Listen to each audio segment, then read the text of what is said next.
Caleb Harlan didn't knock. He never did. The door to the Ellison homestead swung open so hard it cracked against the wall, and the man who filled the frame wasn't alone. Two riders flanked him, their coats dusted with snow, their hands resting easy on their gun belts the way men do when they've never once been told no. Mara was still holding her father's burial cloth. Harlan crossed the room in 4 steps, looked around at the cracked ceiling and the cold stove and the single candle burning on the table, and he smiled. Not the smile of a man who felt sorry for what he was about to do. The smile of a man who had already decided. "I want my money by Friday," he said, "or I take the land." Mara didn't speak. Behind her, 12-year-old Lydia pressed herself against the far wall, her eyes too wide for a child's face. Then Harlan looked at Lydia, and the smile got worse. "Or," he said, "I take something else as insurance. If you were 24 years old, standing in your dead father's house, with no money, no allies, and a man like that looking at your little sister, what would you do? Would you beg? Would you run? Would you fight a man who owned the sheriff, the bank, and half the territory?" Mara Ellison did none of those things. She rode into the most dangerous mountains in Montana, alone, in the middle of February. This is her story. And I promise you, it will not go the way you expect. If you're new here, subscribe right now and hit that notification bell, because stories like this one come through this channel every week, and you don't want to miss a single one. Drop a like on this video and tell me in the comments, what city or country are you watching from? I want to see how far this story travels.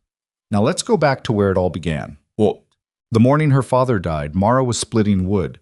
She heard Lydia scream from inside the house, not the scream of a child who'd seen a mouse or burned her hand on the stove, but the kind of scream that has no language in it, just raw sound. And Mara dropped the axe and ran. Thomas Ellison had made it to the kitchen. That was the thing that broke her later, when she thought about it in the dark. He'd gotten out of bed, had actually gotten dressed, had made it all the way to the kitchen table before whatever was wrong inside him won. He was sitting in his chair with his hands folded on the table like he was waiting for breakfast, and his eyes were open, and he was already gone. Lydia was kneeling on the floor next to him, her small hands gripping his sleeve, shaking it. "Papa, Papa, wake up, Papa." Mara crossed the room and pulled her sister away from him. Not gently. There wasn't time for gentle. She pressed Lydia's face into her shoulder and held her there, and she looked at her father over the top of her sister's head, and she let herself feel it for exactly 10 seconds.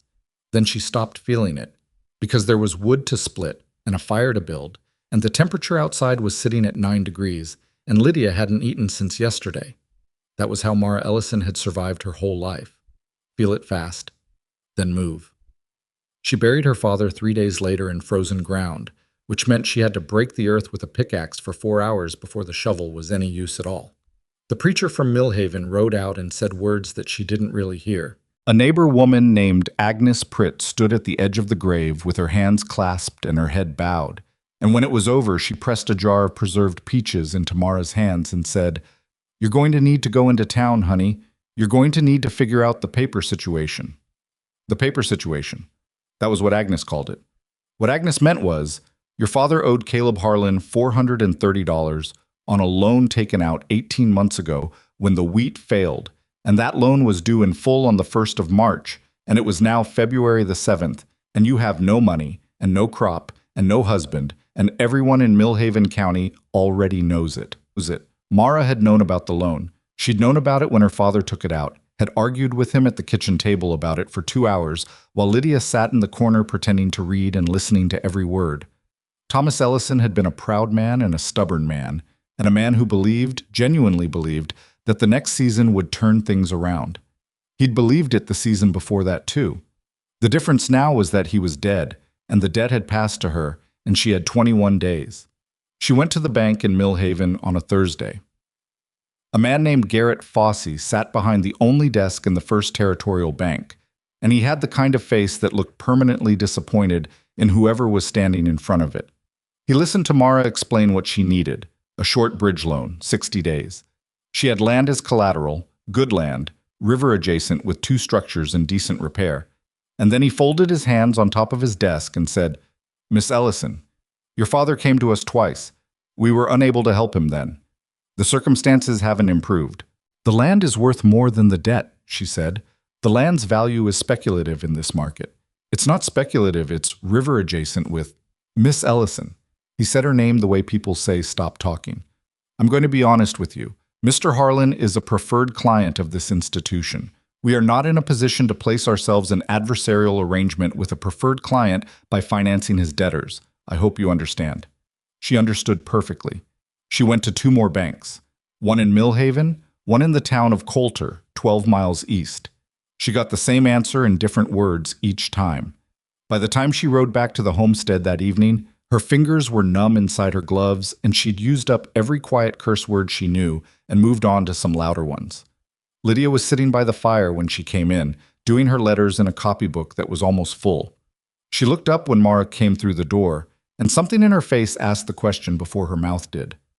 Not yet, Mara said. I've got more ideas. That was a lie. She had no more ideas. But Lydia was 12, and she didn't need to know that tonight.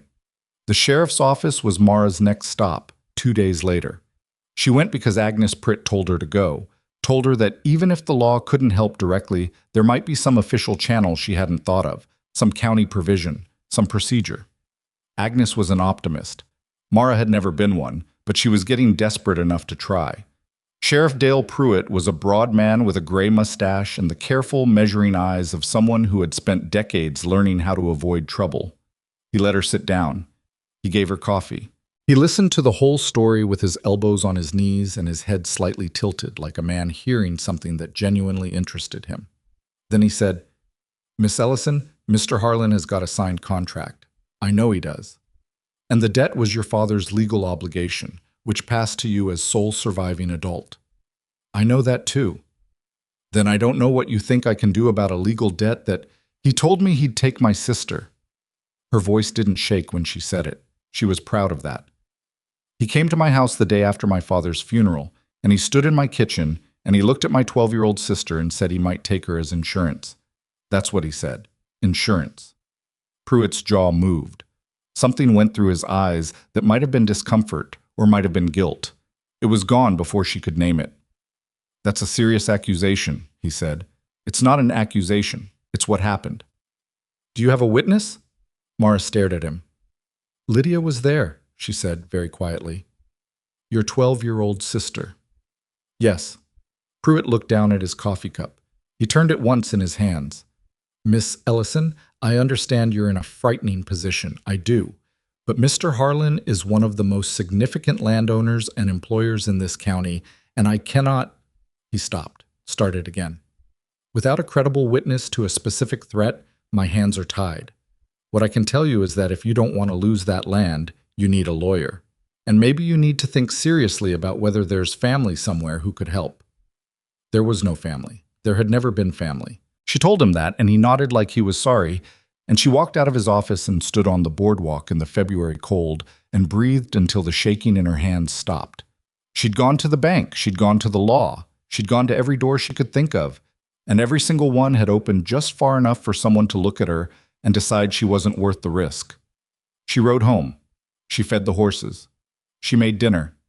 She helped Lydia with her arithmetic, and she listened to her sister talk about a girl at the schoolhouse in Millhaven named Dory, who had red hair and knew how to play the fiddle. And she said, and is that right in all the right places? And she didn't let Lydia see any of it. That night, after Lydia was asleep, Mara sat at the kitchen table with a candle and her father's account book and a cup of coffee that had gone cold. And she added up numbers that didn't add up, and she stayed there until 2 in the morning, proving something she already knew. There was no path through this that didn't go straight through Caleb Harlan, and Harlan had all the official power there was.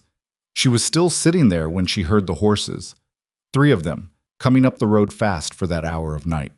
She stood up before the knock even came, because it wasn't really a knock. It was a fist hitting the door twice hard, the way men knock when they're delivering something rather than asking. And she grabbed the rifle from above the door and stood to the side of the frame and said, "Who is it?" "Message from Mr. Harlan." One of the riders, young voice, not comfortable with what he was doing. "Say it through the door," she said. A pause. Paper rustling. Then the voice reading aloud, carefully, like he was working through it word by word.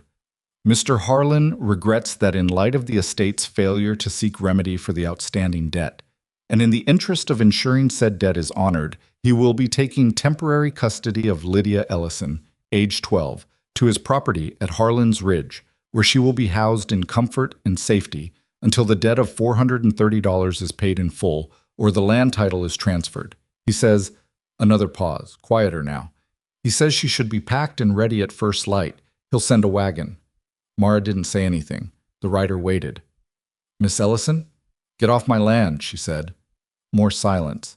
Then the sound of horses leaving. She stood with her back against the door and the rifle in her hands, and she breathed, and she thought, and she listened to the sound of Lydia sleeping in the next room, and she made a decision. She was not going to let that wagon come, not because she had a plan. She didn't have a plan. She had a name. One name, spoken to her exactly once by a trapper named Felix Gould, who passed through in October, a man who owed her father a favor, and had mentioned in passing, while warming himself at their fire, that there was a man living up in the high country above the Bitterroot, above the snow line, a man who knew this territory better than anyone alive, a man who had reasons of his own to want Caleb Harlan gone. Felix had said his name like it was a warning, Rowan Ashcroft. And then he'd said, don't go up there alone, and changed the subject. She woke Lydia at midnight. I need you to listen to me, she said, sitting on the edge of her sister's bed with the candle between them. Something's happened, and I need you to go to Agnes Pritt's tonight, right now. Take your good coat and your copybook, and don't tell anyone where you're going or why. Lydia's eyes were half open, still foggy with sleep. Then they weren't. What happened, Mara? Harlan's trying to take you. She'd decided, in the time between the door and this bedside, that Lydia was old enough for the truth. The truth was the only thing that would make her move without argument. Lydia sat up. Her face was white. Her voice was steadier than Mara expected. Where are you going? Into the mountains. That's... Lydia stopped. She was smart enough to know what she wanted to say and scared enough not to say it. What she wanted to say was, that's where people die. Instead, she said, for how long? I don't know. Mara. I know. They looked at each other in the candlelight, the big sister and the little one, both of them understanding exactly how bad this was. And Lydia nodded, slowly, and got out of bed and started getting dressed. Mara helped her pack. She gave her the jar of Agnes's preserved peaches. She walked her across the dark field to the road and watched her go until the shape of her disappeared into the black. And then she went back inside and packed her own things and saddled her horse, and she rode north toward the mountains into the worst winter the territory had seen in 20 years. She had no guide. She had her father's hunting rifle, a box of shells, 3 days' worth of food, and the name of a man everyone feared. She told herself it was enough. She was not at all sure she believed that. But the wagon was coming at dawn, and Lydia was already gone, and Mara Ellison had made her choice. She rode into the dark. The cold got worse the higher she climbed. That was the thing nobody told you about the Bitterroot in February. It wasn't the snow that broke you, it was the wind. The snow you could see coming. The wind came from nowhere, sideways, with a kind of personal malice that made it hard not to take it as a message. Turn back. You don't belong up here. This isn't a place for people like you. Mara had been riding for 7 hours when the trail she was following, if you could even call it a trail, more a suggestion of slightly less dense timber, disappeared entirely under 3 feet of fresh drift. Her horse, a 12-year-old bay gelding named Cutter that her father had bought cheap because of a slight hitch in his gait, stopped and refused to go forward, and for once Mara didn't argue with him. She sat in the saddle and looked at the wall of white ahead and tried to remember what Felix Gould had told her. He'd said, follow the river fork north until you hit the second ridge.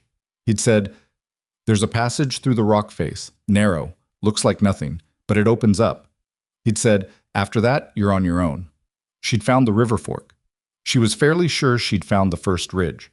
The second one was somewhere in the gray mass of cloud and snowfall ahead, and the passage through the rock face was either hidden under the snow or she'd already missed it a mile back. She got off the horse. She walked in front of him, breaking the surface with her boots, letting him follow her footprints. It was slower and colder, and her legs were burning inside 20 minutes, but it was movement, and movement was the only thing keeping her from the kind of cold that stopped being painful and started being peaceful, which was the kind you didn't come back from. She thought about Lydia. She thought about Lydia's face in the candlelight, that terrible steadiness in a 12-year-old that shouldn't have been there, that was only there because she'd grown up in a house where things went wrong often enough that she'd learned not to cry about them right away. She thought about Harlan's rider standing outside her door in the dark, reading that note in a voice that couldn't hide that he knew it was wrong. She kept walking. The passage through the rock face was not where she expected it. She almost walked past it. It was barely wider than her shoulders with the saddlebags, a slot in the granite that looked like a crack from a distance and only revealed itself as a gap when she was standing directly in front of it. She turned sideways. Cutter didn't want to go through. She talked to him for 2 minutes, low and steady, the same voice she used when he was spooked by thunder, and he went through, scraping both sides of the saddle, snorting with offense. On the other side, the wind stopped. It didn't slow down. It stopped, cut off by the rock on 3 sides, and the sudden silence was so absolute that Mara stood still for a moment, just experiencing it. A valley opened below her, narrow and long, sheltered by ridges on both sides. There was timber down there, dark and thick. A stream she could hear but not see. The snow was thinner here, protected from the worst of the drifting, and a thin line of smoke rising from somewhere in the trees. She'd found him. Or at least she'd found where he was. Whether he'd talk to her, whether he'd help her, whether he'd turn out to be the dangerous recluse everyone in Millhaven described him as, that was a separate problem. She dealt with one problem at a time. She was halfway down the slope when the wolves found her. Not a pack, 3 of them, which was almost worse because 3 was enough to work with and not so many that they'd get in each other's way. They came out of the timber to her left, not charging, just appearing, the way wolves do, suddenly present where there was nothing before. Cutter went rigid under her and made a sound she'd never heard from him, a high, strained sound that meant he was 2 seconds from bolting. "Easy," she said, and she wasn't sure if she was talking to the horse or herself. She got the rifle off her back. The wolves weren't running. They were watching, spread in a loose angle, the way they spread when they were deciding. The largest one, gray, heavy-shouldered, with one ear that sat lower than the other, held its position while the other 2 shifted slowly to either side. Mara raised the rifle. She didn't want to shoot. A gunshot up here meant noise, meant announcing herself, meant the man in the trees below would know someone was coming whether she wanted him to or not. But the big wolf took a step forward, and Cutter surged sideways, nearly throwing her, and she fired over their heads. The crack of it bounced off the ridges and came back 3 times, 4 times, fading. The wolves didn't run. They stepped back, all 3 at once, and stood there watching her, and then the big one turned and walked into the trees with the deliberate, unhurried movement of an animal that had simply decided this wasn't worth its time. The other 2 followed. Mara's hands were shaking. She lowered the rifle and pressed her forehead briefly against Cutter's neck and breathed. Then she heard the click of a hammer being pulled back, very close behind her. "Drop it." She dropped nothing. She went very still instead, which was a different decision and probably a smarter one. "I said drop the rifle." The voice was low, unhurried, without particular heat in it. Not angry. More like a man who had said this before and knew exactly how it went. "I'm not here to cause trouble," she said. "Every person who's ever caused me trouble has said exactly that. I'm looking for Rowan Ashcroft." A pause. Not long. 3 seconds. "You found him," the voice said. "Now, drop the rifle." She set it down in the snow carefully, with both hands visible. She heard him move. He was good, barely any sound at all. And then he came around to face her, and she turned to look at him for the first time. He wasn't what she'd expected. She didn't know exactly what she'd expected. Something wilder, maybe. Something rougher. Felix Gould had called him a killer and a lunatic and a man the mountains had half swallowed, and she'd built some kind of picture in her head from those words. Something closer to legend than person. What she got was a man somewhere in his mid-30s, tall, wearing a heavy coat that had been repaired in 3 places with different colored thread. Dark hair that needed cutting. A beard that was somewhere past deliberate and short of neglect. The gun in his hand was a Winchester that looked well-maintained in a way that the coat was not, which told her something about what he considered important. His eyes were a color that was either dark gray or dark green depending on the light, and they were moving over her the way a man reads a document. Not her exactly, but the information she represented. The horse, the saddlebags, the rifle in the snow, the direction she'd come from. You came through the rock passage, he said. Yes. Alone? Yes. He looked at the shot pattern in the snow from where she'd fired at the wolves, judging something. Then he looked back at her face. Who told you how to find me? Felix Gould. Something shifted in his expression, not softening exactly, more like a door that had been locked, deciding it might at least open to a crack. Felix is dead, he said. She hadn't known that. The information landed somewhere in her chest. I'm sorry to hear that, she said. He was kind to my father. Rowan looked at her for another long moment, then uncocked the Winchester and let it drop to his side. Come down to the cabin, he said. Your horse looks like hell. It wasn't warmth. It wasn't welcome. It was a practical observation from a man who had decided the situation warranted further information before he made any decisions, and she understood it for exactly what it was, which was more than she'd hoped for 10 minutes ago. She followed him down through the trees. The cabin was small and functional, in a way that suggested the man who built it had been interested in surviving, not in being comfortable. One main room with a stone fireplace that took up most of one wall, a workbench along another covered in traps and tools and things she couldn't immediately identify, a narrow bunk against the back wall, and a table with 2 chairs that had been made from the same rough timber as everything else. The ceiling was low enough that Rowan had to angle his head slightly near the door. He didn't seem to notice. He put a coffee pot on. She stood near the fire and let the feeling come back into her fingers, which hurt, and tried not to show how badly she needed to sit down. Her legs, after the walk through the snowdrift, had gone from burning to something duller and more fundamental. Sit, he said, without looking at her. She sat. He poured 2 cups when the coffee was ready and set one in front of her and sat across the table and didn't say anything, just looked at her with those flat, assessing eyes. My name is Mara Ellison, she said. My father was Thomas Ellison. He had a homestead about 20 miles south of Mill Haven on the East Fork of the Granger River. I know the place, Rowan said. That surprised her. She kept going. He died 12 days ago. He had a debt outstanding to Caleb Harlan, $430, due March 1st. I've got nothing to pay it with and no way to get it. She wrapped both hands around the coffee cup. Harlan sent a man to my door 2 nights ago to tell me he's taking my sister as collateral. Lydia. She's 12 years old. Rowan's expression didn't change, but something in the stillness of him changed. The quality of his attention sharpened in a way she felt more than saw. He put that in writing? He asked. His man read it off a paper, formal language. Harlan likes things formal when he's doing something that ought to be criminal. Where's your sister now? Safe.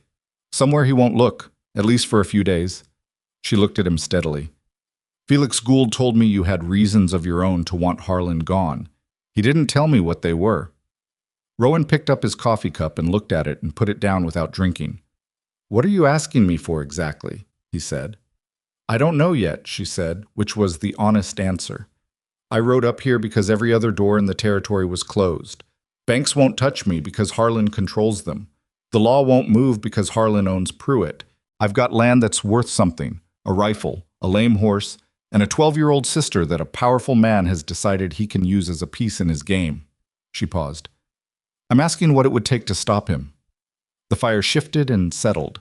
Outside, the wind was picking up again, pressing against the cabin walls with a sound like something trying to get in. Rowan was quiet for a long time, the kind of quiet that wasn't empty. She could almost hear the calculation in it, the weighing, the thing he was deciding whether to tell her.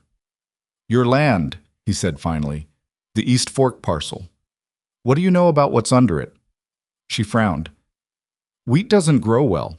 My father always said the soil was too rocky near the river bend. It's rocky because it's sitting on a mineral vein. He said it flat, like a plain fact, but she heard what it cost him to say it. This was information he'd been keeping. Silver, not small amounts. I've had 2 separate assayers look at samples from that ridge. Both blind, both came back with the same numbers. Your father's land and my valley, together, they're sitting on one of the largest undeveloped silver deposits in the Northern Territory. The room was quiet. Harlan knows, Mara said, not a question. He's known for at least 2 years, that's what this is. The loan, the debt, the pressure, it's not about $430. That's a tool. He wants the land. and he wants it before anyone files a legitimate claim on the mineral rights. She sat with that for a moment. All of it recalibrated. Her father's death, the loan, the impossible terms, Harlan's particular interest in the homestead. It all rearranged itself around this one piece of information into a shape that made a different and uglier kind of sense. "How long have you been gathering this?" she asked. 3 years. He got up and went to the workbench, moved a piece of oilcloth off a wooden crate she hadn't noticed, and lifted out a canvas bag that clunked with the weight of papers. He brought it to the table and set it down. Deeds, affidavits, letters from men who sold to Harlan under pressure, records of sheriff's actions that were made to disappear from the county files, names of witnesses willing to talk if there were somewhere safe to take their testimony. He looked at her. "I've got enough to bury him. I've been waiting for a federal investigator to come through the territory, someone outside Harlan's reach. There's one due in Helena in the spring." "Spring is too late," Mara said. "Harlan takes my land March 1st. He takes Lydia before that." Rowan sat back down. His jaw was tight. "I know it," he said. "So we need something faster." "That's the problem I've been sitting with." She looked at the bag of documents. She looked at him. She thought about the things she'd been turning over in her mind for the last 3 hours. The idea that had seemed insane when she was on the mountain and slightly less insane now, though not much. "What's the legal standing of your valley claim?" she asked. "Registered. Clear. I filed it properly 7 years ago. And if the two parcels, your valley and my father's land, were combined under a single registered claim, what would Harlan need to do to take them?" Rowan watched her. "He couldn't do it through a private debt," he said carefully. "A combined mineral claim with 2 registered holders would require a federal proceeding to contest. It'd take months. It'd require him to surface all his methods in a legal form, which he cannot afford to do if that federal investigator is actually coming." He stopped. "But combining the claims requires a legal relationship between the holders." "A partnership," she said, "or a marriage." The words sat on the table between them. She'd thought it on the mountain. She'd thought it was crazy on the mountain. She thought it was still crazy now, but it was the only thing she'd found that might work fast enough, and the time for objecting to crazy things on principle had ended about the time Harlan's man read that note outside her door. "I'm not asking you to actually," she started. "I know what you're asking," he said. "It would be legal, on paper, for as long as it needed to make the claim hold." She made herself look directly at him. "I understand what I'm asking. I understand it's a significant thing to ask a man you've known for 40 minutes. I don't have another option that works in time." Rowan looked at her for a long moment. Then he looked at the bag of documents, 3 years of collected evidence, a whole strategy built toward a spring that was arriving too slowly. "Your sister is actually at risk," he said. "You're not exaggerating that." "I am not." "And Harlan put it in writing." "Witnessed. His man read it aloud in front of my door in the middle of the night." Rowan rubbed one hand across his jaw, a rough gesture, a man doing arithmetic on something that wasn't numbers. "If we do this," he said, "it's not just the claim. We'd have to file together, appear together, stand in front of Harlan and his lawyers together. He's not going to fold quietly." "I know that. He'll push back hard. I know that too. And there's a real chance—" He stopped, chose the words. "There's a real chance this gets worse before it gets better. You understand that. You're not coming up here with some idea that I've got a magic solution." "I came up here," she said, "because I was out of everything else. I'm not under any impression about what this is." He was quiet for another moment. The fire crackled. Outside, the wind hammered at the shutters once, hard, and then let off. "Okay," he said. "Just that. Okay." Not yes wrapped in reassurances or conditions or long explanations. Just the word, flat and final, from a man who'd made a decision and wasn't in the habit of decorating them. Something shifted in Mara's chest. Not relief exactly. Something more like the feeling of a rope finally pulled taut after too long of it slack and useless in her hands. "We need to move fast," she said. "Tomorrow. If the pass holds, we can reach Millhaven in 2 days."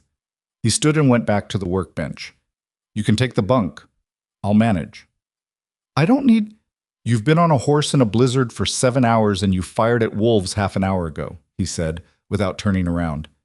"You need sleep. We move at first light." She wanted to argue. She was too tired to argue. She pulled off her outer coat and sat on the edge of the narrow bunk and pulled off her boots and lay down without bothering to change anything else. And she stared at the low ceiling of the cabin and listened to Rowan moving quietly around the room, banking the fire, checking the shutters, doing the small mechanical things of a man who lived alone and had routines for keeping himself alive in a place that would kill him otherwise. She thought about Lydia at Agnes Pritt's, hopefully sleeping, hopefully not sitting up scared in the dark, wondering if Mara was coming back. She thought about the bag of documents on the table. 3 years of work. A man who'd spent 3 years quietly building a case against the most powerful man in the territory, alone, in a cabin above the snow line, because he had no other way to fight. They weren't so different, she and him. She'd spent 4 years quietly keeping a failing homestead alive after her mother died, managing her father's pride and the books that didn't balance, and a little sister who needed more than they could give because there was no other way. Both of them had been fighting the same enemy from different directions, alone, without knowing the other existed. She was almost asleep when she heard him settle into the chair by the fire, and she said, without planning to, "Why are you doing this?" He didn't answer right away. When he did, his voice was quieter than it had been all evening. "Harlan took my brother's land," he said, 7 years ago. Same method. A loan, pressure, a debt that doubled in the fine print. My brother had a wife and 2 kids. He fought it and lost, and 6 months later he was gone. The family moved east. I don't know where they are now." A pause. "I've been up here ever since." She didn't say she was sorry. She had the sense he didn't want that. "Okay," she said instead, which was the same word he'd used, meaning the same thing. "I understand, and it's enough, and we can move forward." She slept. In the morning, he had coffee made before she was fully awake, and a map spread on the table, the territory marked in his own handwriting, routes drawn in pencil. He'd thought through the approach to Mill Haven overnight, the route that avoided the main road coming into town from the north. Harlan would have eyes on the main road, and came in instead from the east, through the Coulter Trail that passed behind the county clerk's office. "We file first," he said, when she sat down and looked at the map. "The mineral claim, the combined filing. That goes on record before we do anything else, before we go anywhere near Harlan. And after? After we go see him." He looked up from the map, with the filing receipt in hand. She thought about walking into Caleb Harlan's office. She thought about what his face would look like. Some part of her, the part that had been surviving on fear and cold coffee for 2 weeks, found she was almost looking forward to it. "He'll have men there," she said. "Probably. And we're walking in with a piece of paper. With a piece of paper that tells him every legal route to your land just closed," Rowan said. "Men like Harlan don't like to be surprised. Let's surprise him before he has time to plan around it." She looked at him across the table. This man she'd known for less than 12 hours, who had agreed to marry her with a single word, who had 3 years of evidence in a canvas bag and a very specific understanding of the enemy, and who cooked decent enough biscuits to go with the coffee, which she hadn't expected. "You're not what people in Mill Haven say you are," she said. He picked up his coffee cup. "People in Mill Haven have never been up here. They say you're a killer." "I've killed things," he said evenly. "Animals, mostly. One man, once, who came up here with a deed he'd forged with my name on it and a gun to back it up. He didn't get to use the gun." He met her eyes. "That's the whole story." She nodded. She believed him, which was either good judgment or exhaustion. She wasn't entirely sure which. They left the valley an hour after first light. He'd packed the canvas bag of documents inside a waterproof leather case that went in his saddlebag, and he rode a big roan that moved through the snow with an efficiency that made Cutter look even more tired by comparison. The passage through the rock face was easier going out than coming in. The wind on the upper ridge was still brutal, but it was at their backs now, pushing them south. They didn't talk much on the trail. That suited Mara fine. She was too busy thinking through what came next: the filing, the confrontation, Lydia, the mine, the federal investigator and Helena, how long they needed to hold on, to spend words on anything that wasn't necessary.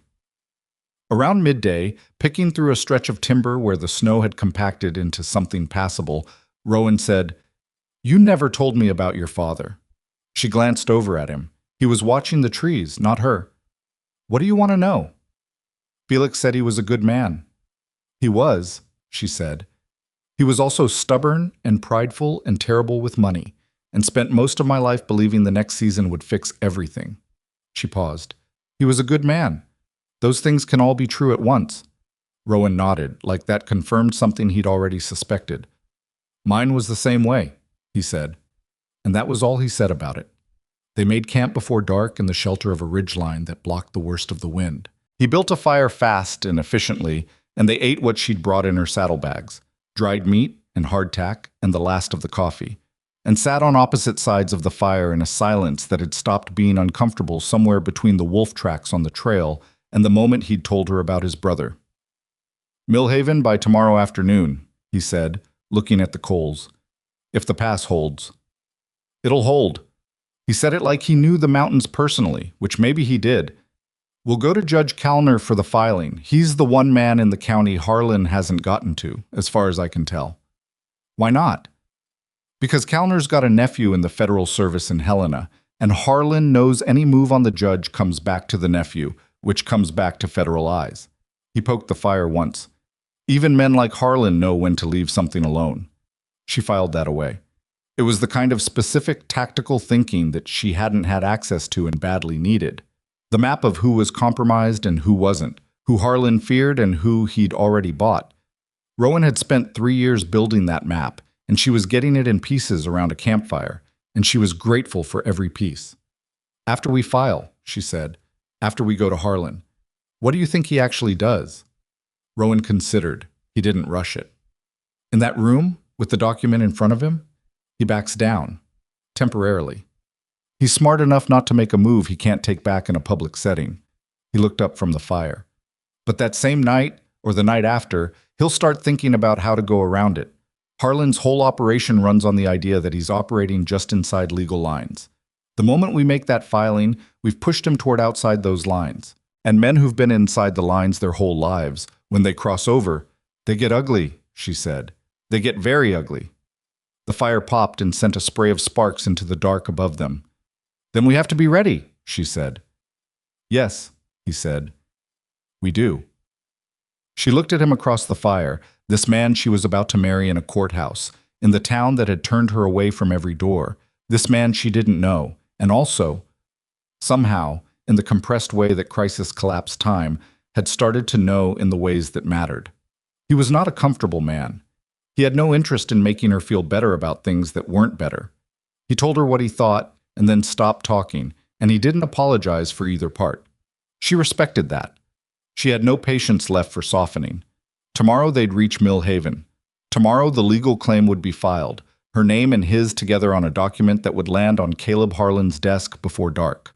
Tomorrow, for the first time in 2 weeks, Mara Ellison would stop retreating and start pushing back. She was afraid. She wasn't going to pretend otherwise, not even to herself. But underneath the fear there was something else, something hard and steady that had been building since she'd ridden into the mountains alone in the dark and come out the other side. She lay down near the fire with her coat pulled up and closed her eyes. And she thought about Lydia, and she slept.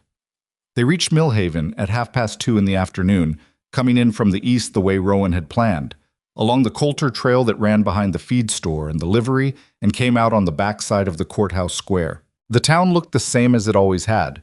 Low buildings, frozen mud in the street, smoke coming from chimneys at the angle the wind pushed it. But Mara felt it differently now. 2 weeks ago, she'd walked into this town as Thomas Ellison's daughter with a debt problem. She was coming back as something she didn't have a clean word for yet. Rowan pulled up at the edge of the tree line before they entered the street. We go straight to the courthouse, he said. No stops. If anyone you know sees you and wants to talk, you keep moving. I know. If Harlan has a man watching the main street, Rowan. She looked at him. I know. Let's go.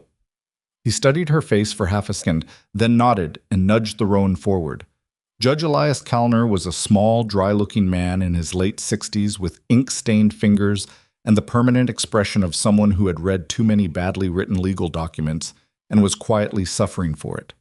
He was at his desk when his clerk brought them in, and he looked up over his spectacles at the two of them standing in his office doorway. Mara still in her trail coat with snow on the shoulders, Rowan with the leather document case under his arm. And he said, Miss Ellison, I heard about your father. I'm sorry for your loss. Thank you, Judge, she said. We need to file a mineral claim. Callner's eyes moved to Rowan. Something in them shifted. Recognition, or something close to it. Mr. Ashcroft, he said. Careful. Judge, Rowan said, a pause that had weight in it. Then Callner set down his pen. Close the door, please.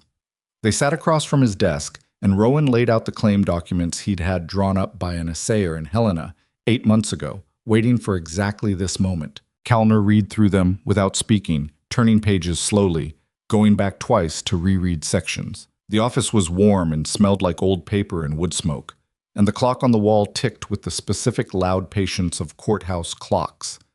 This is a combined filing, Callner said. Both parcels, joint holders. Yes, Rowan said. Callner looked at him over his spectacles. On what legal basis? Marriage, Mara said. The judge looked at her, then at Rowan, then back at her. You two are married. We intend to be, Mara said. Today, if you're willing. Callner took off his spectacles and set them on the desk and rubbed the bridge of his nose. Miss Ellison, he said, I want to be straightforward with you, because I think you deserve it. Filing this claim, especially in combination with an Ashcroft holding, is going to draw a response from Caleb Harlan that I cannot protect you from. My authority in this county has limits, practical limits. I know that, she said. You know it in the abstract. I'm talking about the specific reality of Judge. Her voice was quiet, but it stopped him. Harlan sent a man to my house in the middle of the night to tell me he was taking my 12-year-old sister as collateral on a debt. I've been to the bank. I've been to the sheriff. I've been to 2 other banks. I came here because you're the one door in this county that's still on its hinges. She held his gaze. I'm not asking you to protect me. I'm asking you to do your job. Callner was quiet for a moment. Then he put his spectacles back on. I'll need 2 witnesses for the ceremony, he said. My clerk and the woman who does the filing records. That sufficient? Yes, Mara said. It took 20 minutes. That was the other thing nobody told you. That the thing that changed everything could take 20 minutes and involve bad penmanship and a clerk who kept sniffling from a winter cold.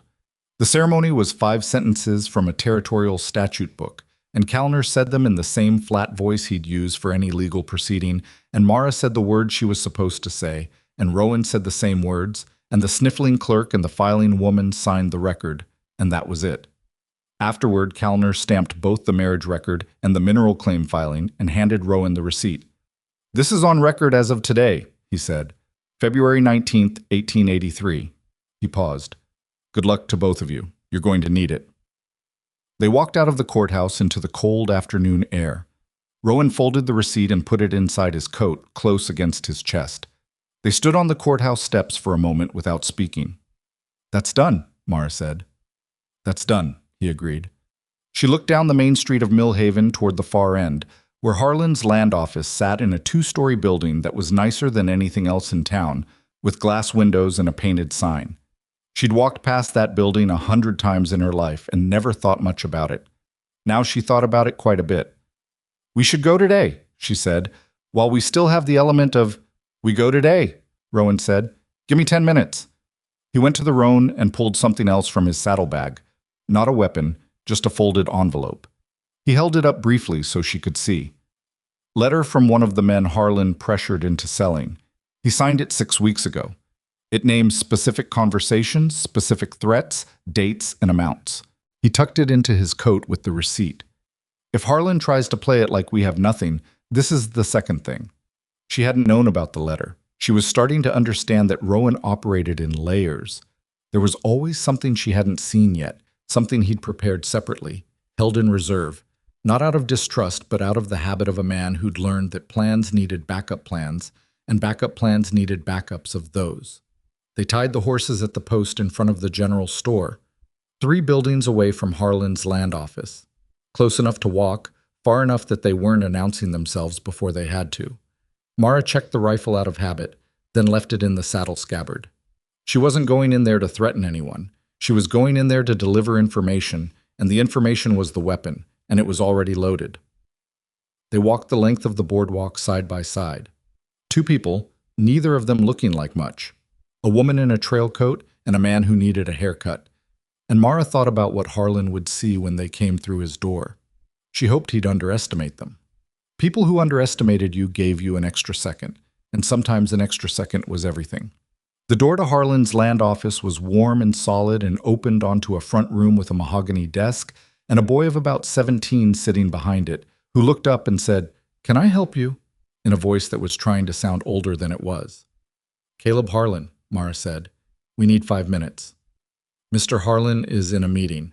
Tell him Mara Ellison is here." She paused. "He'll come out." The boy disappeared through a door at the back. They stood in the front room and waited. On the walls were maps, territorial maps, county maps, individual parcel maps with hand-drawn annotations. And Mara looked at them and felt the weight of what they represented. How much land one man had accumulated, how many of those parcels had started out belonging to someone else. The boy came back. His face was slightly different. "He'll see you." Harlan's private office was everything the homestead was not. A fire burning high and even, heavy curtains, a desk that was probably worth more than the Ellison property had ever earned in a good year. Caleb Harlan himself was standing behind the desk rather than sitting, which Mara read immediately as a dominance calculation. He wanted to be the tallest thing in the room when they came in. He was a broad man, mid-50s, with silver hair, and the particular kind of good looks that had probably gotten him a long way early in life, and now just looked expensive. He was wearing a coat that cost more than Mara's horse. His eyes moved to her first, then to Rowan, and something happened behind them. A very fast recalculation, quick enough that most people would have missed it. And then he composed his face into something that was almost amicable. "Miss Ellison," he said, "I was told your situation was being—" His eyes went back to Rowan. "Ashcroft." Just the name, like a splinter. "Harlan," Rowan said. Two men who apparently knew each other, or knew of each other, and neither of them happy about it. Mara had expected that, but the specific quality of the tension, the way Harlan's jaw set and the way Rowan went very still, was sharper than she'd anticipated. "This is an interesting combination," Harlan said. He sat down deliberately, reclaiming the power of the chair. "What can I do for you?" Mara stepped forward and set the filing receipt on his desk. He looked at it. He didn't pick it up. "We filed a combined mineral claim this afternoon," she said. "Rowan's Valley and my father's East Fork parcel, registered jointly as of today under a joint marital holding. The filing is on record with Judge Kalner." She paused. "The debt on the Ellison homestead cannot now be settled by land transfer alone. It would require a federal proceeding to contest the combined claim, which would require full disclosure of the terms and circumstances of the original loan, which I expect you'd rather avoid." Harlan looked at the receipt for a long moment. He hadn't touched it. Then he looked up at her, and the amicable thing was gone. What was underneath it wasn't anger, exactly. It was colder than anger and more focused. "You married him," he said. "This morning." Harlan's eyes moved to Rowan. 3 years you've been sitting up in that valley." "Getting ready," Rowan said. Something moved through Harlan's expression. Not fear. Men like Harlan didn't do fear in front of other people, but the recognition of a threat that was more serious than he'd calculated. He'd dismissed the man in the mountains for 3 years. That had been a mistake, and he was arriving at that understanding in real time, and he didn't like the experience. "The debt is still valid," he said. "A mineral claim filing doesn't void a legitimate debt." "No," Mara said, "but it means you can't take the land to settle it without going through federal channels.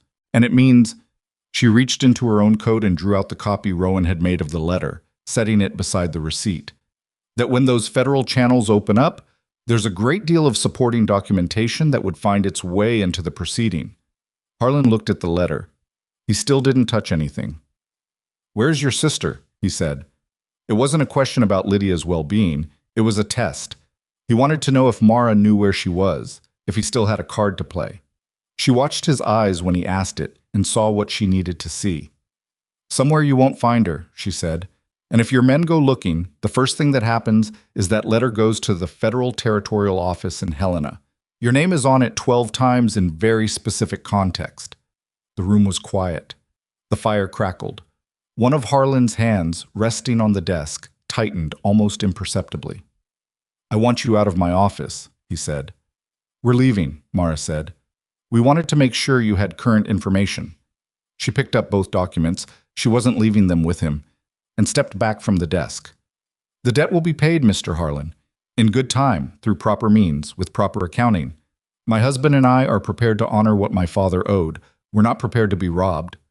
She turned and walked to the door. Rowan followed. Neither of them ran. Behind them, Harlan said nothing. That was the thing she turned over later. He said absolutely nothing. In her imagination, a man like that would have threatened them, would have called for someone, would have done something loud and obvious. The silence was worse. The silence meant he was already thinking 3 moves ahead. They were on the boardwalk and moving when Rowan put a hand on her arm. "Don't look back," he said, under his breath. "I wasn't going to." "He's got a man at the window already." She didn't look back. She matched her stride to his, and they walked to the horses, unhitched them, mounted, and rode out of Millhaven the same way they'd come in, east along the Coulter Trail until the town was behind the tree line. Then she let out a breath that felt like it had been in her chest for 2 weeks. "That went about how I thought," Rowan said. "The silence bothered me." "It should," he said. "It means he's done talking and starting planning." They rode to Agnes Pritt's farm, which sat 3 miles east of town on a low piece of ground that flooded every spring and stayed damp until July. Agnes was 62 years old, built like a woman who had farmed her own land for 4 decades without particular assistance. And she opened the door before they'd even tied the horses, which told Mara she'd been watching the road. "You're alive," Agnes said, looking at Mara with an expression that was mostly relief with some exasperation in it. Then she looked at Rowan. "Who's that?" "My husband," Mara said. Agnes looked at her for a very long moment. "Come inside," she said. "Both of you." Lydia came out of the back room at the sound of Mara's voice, and she crossed the kitchen at a speed that was almost undignified for a girl who was usually very concerned with her dignity, and she hit Mara in the chest with both arms and held on. Mara wrapped her arms around her and held her back, and she pressed her face into the top of her sister's head and said nothing because there was nothing to say that the holding didn't already cover. After a minute, Lydia pulled back and looked up at her. "You were gone 4 days," she said. "I know. I counted." "I know, Lydia." Her sister's eyes moved to Rowan, who was standing near the door with his hat in his hands, looking like a man trying to take up minimum space in someone else's home. Lydia had always been good at reading people. She studied him for a moment with the unsettling attention of a 12-year-old who hadn't learned yet to pretend she wasn't assessing you. "Yuti, are you the mountain man?" she said. "I am," Rowan said. "Mara said you might help us." "That's the idea." Lydia looked at her sister. "She said you were married." "We are." Another long look at Rowan. "Do you know how to fight?" "Lydia," Mara started. "It's a fair question," Rowan said. He looked at Lydia steadily. "Yes." Lydia appeared to accept this. She stepped back and let them fully into the room. Agnes fed them, because Agnes fed everyone regardless of circumstance, and over a table with salt pork and cornbread and very strong tea, Mara explained to her what had happened, the filing, the meeting with Harlan. And Agnes listened without interrupting, which was unusual for Agnes. And when Mara was done, she sat with her hands around her cup and said, "He's going to send men to the homestead." "Probably," Rowan said. "Not probably," Agnes said. "Dale Pruitt was at Harlan's office this morning. I know because Harlan's errand boy rode past here on his way there, and I know that boy's horse. Whatever Harlan's planning, he's already got the sheriff involved." She looked at Rowan. "You think you went in there and surprised him? Maybe you did, but he's been running this county for 15 years. He's got contingencies you haven't seen yet."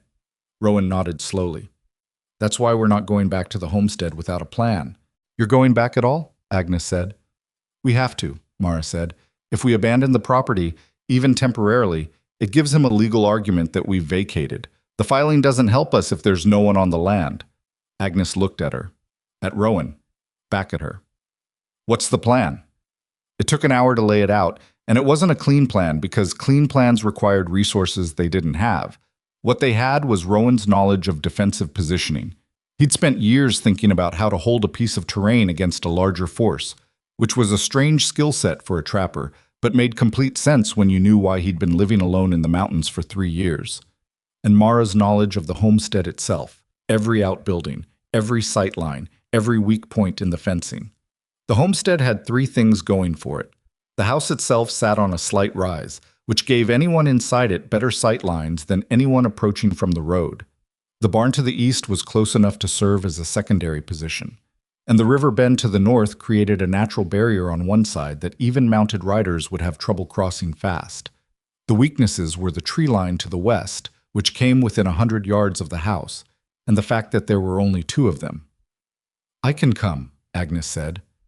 "Agnes, I have a shotgun, and I know how to use it, and I'm not asking your permission," she said flatly. "Thomas Ellison was my neighbor for 20 years. I'm coming." Mara looked at her. She thought about arguing. She looked at Agnes's face. She didn't argue. They moved back to the homestead the next morning, all of them. Mara and Rowan on their horses, Agnes in her wagon with Lydia beside her and the shotgun under the seat. The homestead looked empty when they arrived, undisturbed, exactly as Mara had left it, but Rowan walked the perimeter before anyone went inside, reading the snow for tracks. And he found 2 sets of boot prints near the west side of the barn, recent, circling the building. "They already looked," he said. "Harlan's men? Or Pruitt's? Same thing, probably." They went inside. The house was cold, no fire in 4 days. And Mara got one started while Rowan went through the outbuildings methodically, and Lydia stood in the kitchen doorway and watched her sister work with an expression that was trying to be calm and not entirely succeeding. "Are they going to come here?" Lydia asked. Mara kept her eyes on the fire. "Maybe. What do we do if they do?" "We've got a plan." "What's the plan?" She looked up. Lydia was 12, and she deserved the truth, and the truth was that the plan was imperfect and incomplete and dependent on a lot of things going right that might not go right. That was the truth. "We hold the house," she said. "Rowan knows what he's doing. Agnes is here. We don't let them push us off the property." Lydia was quiet for a moment. "And if it's too many of them?" "Then we figure out the next thing." She stood up and faced her sister. "But I'm not letting Harlan have this land. I'm not letting him take you. And I am not—" She stopped, started again, quieter. "I am not going to let what happened to Dad mean nothing. You understand?" Lydia's chin came up, that familiar steadiness, the one that shouldn't have been in a 12-year-old's face. "Okay," she said.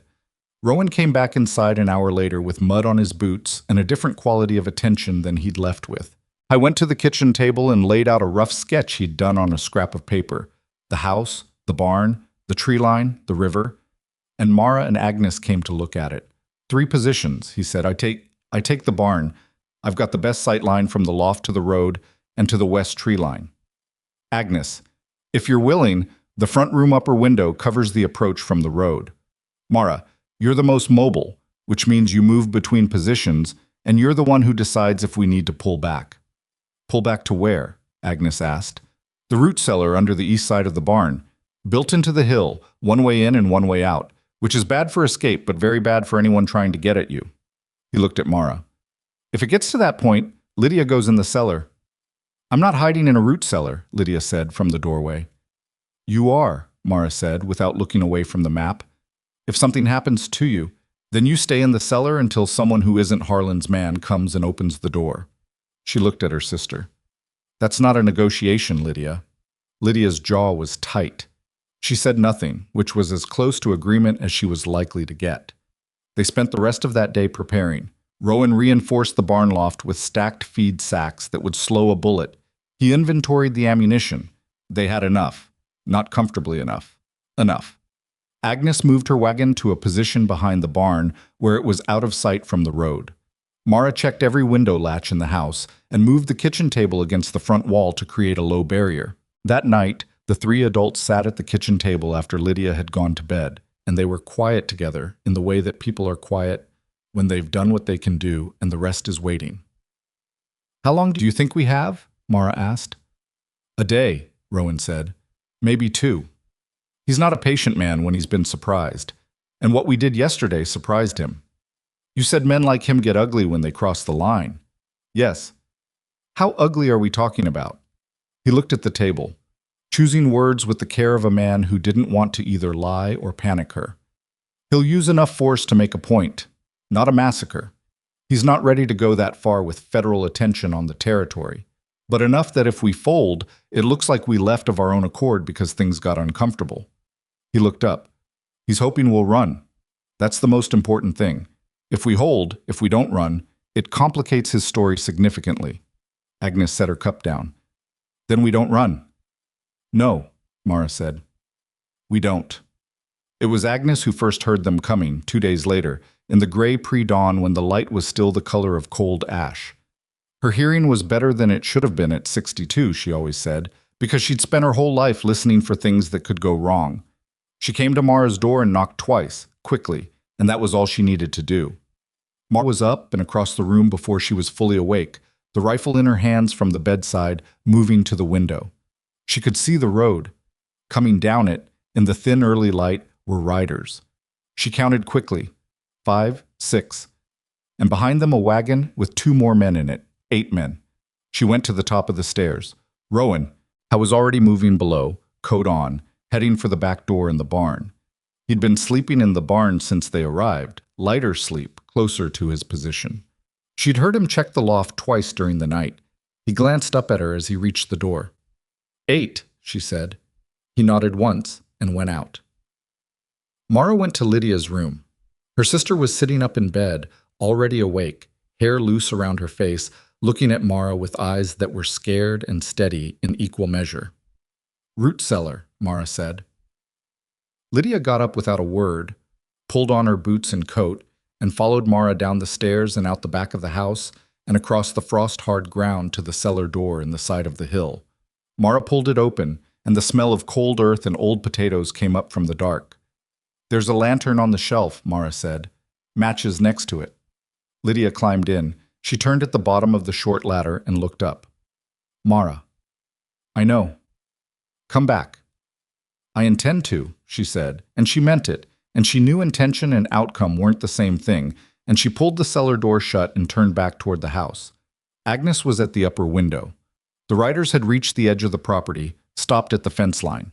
One of them was out in front, not Harlan himself. Harlan didn't come to do this kind of thing personally, but a big man in a dark coat that Mara recognized as Cole Dre, who managed Harlan's more physical operations and had a reputation that was not friendly.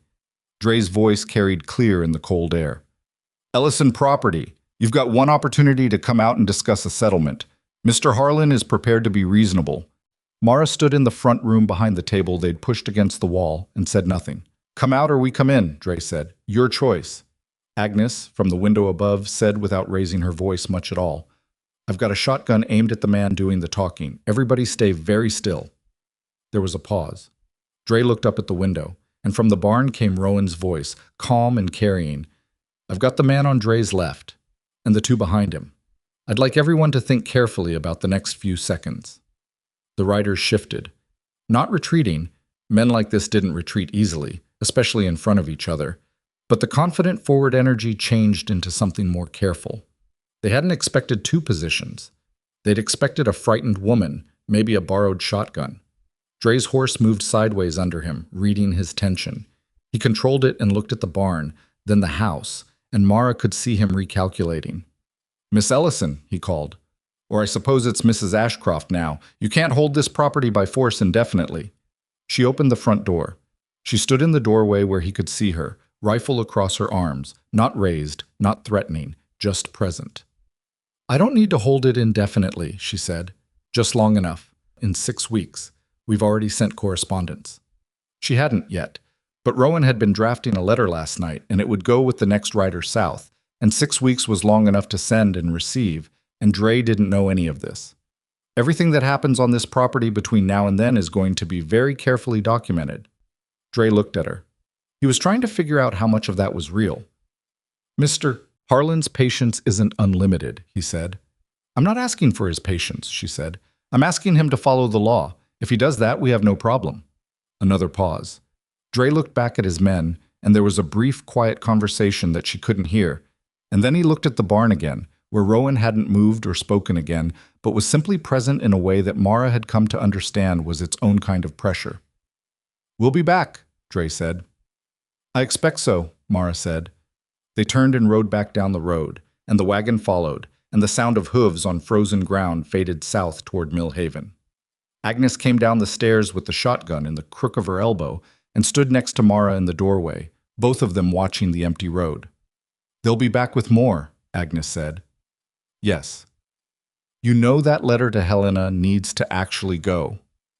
I know, Rowan has it ready. Rowan came across from the barn, and the three of them stood in the cold morning air and looked at the road where 8 riders had just been.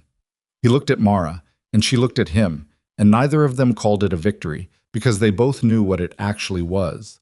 A delay, a temporary line held, a day or two bought at the cost of showing their hand. He'll come himself next time, Rowan said. Mara thought about Harlan's face when she'd put the filing receipt on his desk, the recalculation behind those careful eyes. Good, she said. I want to look at him when it's actually over. She went back inside to get Lydia out of the root cellar, and the sky above the bitter root was beginning to lighten at the edges, pale and cold and indifferent, the way Montana skies were in February, offering nothing and taking nothing away. The letter to Helena went out that same afternoon, carried by a rider Agnes knew, a young man named Pete Crawley, who ran mail between Millhaven and the territorial capital twice a month, and who had no particular loyalty to Caleb Harlan, which in this county was a meaningful qualification. Rowan paid him in cash from a roll he kept inside his boot, which Mara didn't ask about. There were things about how Rowan had been living for 3 years that she was still learning, and some of them she was learning to simply accept as practical. The letter was addressed to a federal territorial investigator named Samuel Voss, whose name Rowan had gotten from the same Helena assayer who'd confirmed the silver deposit. It outlined, in plain and specific language, the pattern of coerced land acquisition in Millhaven County, named Caleb Harlan by name, referenced the canvas bag of documents by description, and requested urgent attention in light of escalating intimidation. Rowan had written it in a hand that was cleaner than his appearance suggested, precise and organized, and Mara had added 2 lines at the bottom in her own writing, a brief account of the night rider and the threat against Lydia, because she wanted a woman's name on it, wanted Voss to understand this wasn't only a property dispute. Pete Crawley took the letter, tucked it into his inner coat, and rode south without ceremony. After he was gone, Mara stood at the fence line and watched the road until he disappeared, and then she stood there a little longer doing nothing at all, which was not something she did often and which she apparently needed. Rowan came to stand beside her. He didn't say anything. He was good at that. The particular kind of presence that didn't require noise. She'd noticed it in the cabin, noticed it on the trail, and she noticed it again now. It wasn't emptiness. It was a man who had spent years with only himself for company and had made a kind of peace with quiet that most people never managed. 6 weeks is a long time, she said. It is. Dre will come back before then. Yes. She turned to look at him. Be honest with me. What are the actual chances we hold this property for 6 weeks against whatever Harlan sends next? He thought about it. She appreciated that he thought about it instead of immediately reassuring her. If he sends 10 men on horses and nothing else, reasonable, he said. If he decides to burn the structures, he stopped. That's where it gets harder. We can defend against men who want to occupy. We can't defend against fire. She'd thought about that too, in the early morning before anyone else was awake. The homestead was mostly wood, dry wood, winter dry, and all it would take was one man with a torch who didn't care about property values. He won't burn it, she said, thinking aloud. Not if he wants the land claim to look legitimate. A burned homestead invites questions. That's probably right, Rowan said. Probably. They went back inside. That evening, with Lydia doing her copybook letters at the kitchen table and Agnes mending something in the chair by the fire, Rowan spread the territorial map across the other end of the table and studied it with the focused silence of a man working through a problem. Mara sat across from him and watched him work, and eventually said, "What are you thinking?" He put his finger on the map, north of the homestead, into the mountains. If Harlan decides the direct approach isn't working, if the letter to Helena makes him nervous about an open confrontation here, he might try to draw us out, get us away from the property on some pretext, then move in while we're gone. What kind of pretext? Could be anything. A message that Lydia's in danger somewhere. A report that the filing's been challenged and we need to appear in Helena. Something that gets us on the road. He looked up. He's done it before. One of the men in that canvas bag, a farmer named Driscoll, left his property to deal with a supposed emergency with his livestock that turned out to be nothing. And by the time he got back, Harlan's men had moved in and there were documents claiming he'd abandoned the land voluntarily. Mara thought about that. So if we get any message that requires us to leave, we assume it's a trap until we can verify it. Lydia looked up from her copybook.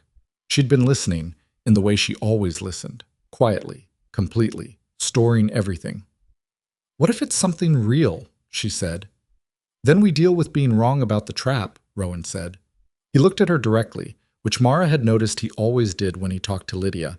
No talking over her head, no softening. Being cautious costs us something real occasionally. Being incautious costs us everything. Lydia looked at him for a moment, then nodded and went back to her letters. The second day after Dre's visit was quiet in a way that Mara didn't trust. The third day, Agnes rode into Millhaven for supplies and came back with information. Harlan had been seen at the sheriff's office for 2 hours. Dre had ridden north on the Bitterroot Road with 3 men and come back alone, which meant he'd posted them somewhere, positioned them, and Agnes had no idea where. There was talk in the general store about the Ellison homestead. People in Millhaven always talked, and what they were saying now was cautious, hedging, the kind of talk that happened when people could see a situation going one of 2 ways and didn't want to be on the wrong side of it. Mrs. Calhoun at the dry goods asked me if it was true that you'd married the Ashcroft man from up in the mountains, Agnes said, setting her bags on the kitchen counter. What did you say? Mara asked. I said yes, and that he was a fine man, and that she ought to consider carefully where she put her opinions in the coming weeks. Agnes's expression was flat. She didn't have much to say after that. Rowan, coming in from the barn, caught the end of that and allowed himself something that was almost a smile, which Mara had come to understand was significant because actual smiles from him were rare enough to mean something.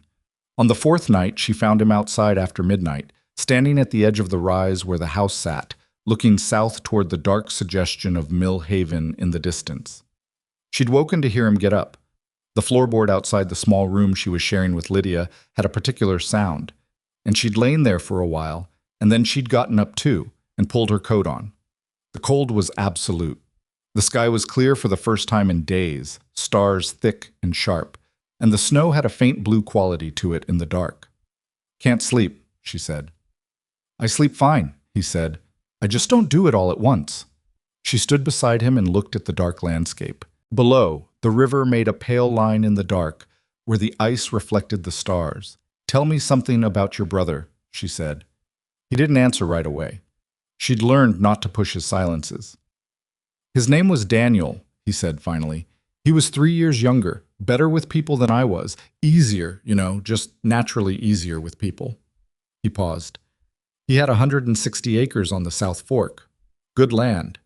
He'd built the house himself, him and 2 neighbors, over a summer. His wife Ruth had made curtains for the windows. Another pause, longer. When Harlan's men came to tell him the note was due and he had 30 days to pay or vacate, Daniel went to every bank in 3 counties. Same thing you did. And the sheriff, Mara said. Pruitt's been Harlan's man since at least 78. Rowan's voice was level, but level in the way of a man keeping a lid on something with steady effort. Daniel had 2 little girls, 5 and 3. He packed what he could in a wagon and moved them to his wife's sister in Billings, and wrote me a letter saying not to do anything stupid. He stopped. I have been not doing anything stupid for 3 years. She thought about the canvas bag of documents, the specific patience of that. 3 years of collecting evidence while his brother's land sat under Harlan's name. The valley, she said. Is that why you stayed? To keep something he couldn't take? Rowan looked at the stars. Partly. And partly because if I left, I'd have had to decide what else to do, and the only other thing I could think of doing would have gotten me hanged. She understood that. She didn't say so because she didn't need to.